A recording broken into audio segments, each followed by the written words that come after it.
என்ன ஆனாலும் உந்தன் அன்பில் என்றும் நீர் என்னை சேர்த்திடுவாயே. ஜீவனானாலும் மரணமானாலும் உம்மில் நிலைத்து நான் இருப்பேன்.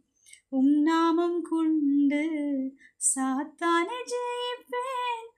ரத்தம் கொண்டு ஜெயித்திடுவேன்.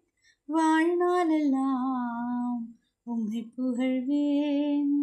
நன்றிகளை ஏறெடுப்பேன்.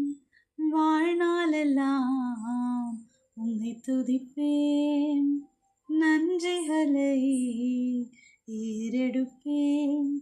கனிவின் கரம் என்னை தாங்கிட நான் அஞ்சிடேன். இருளோ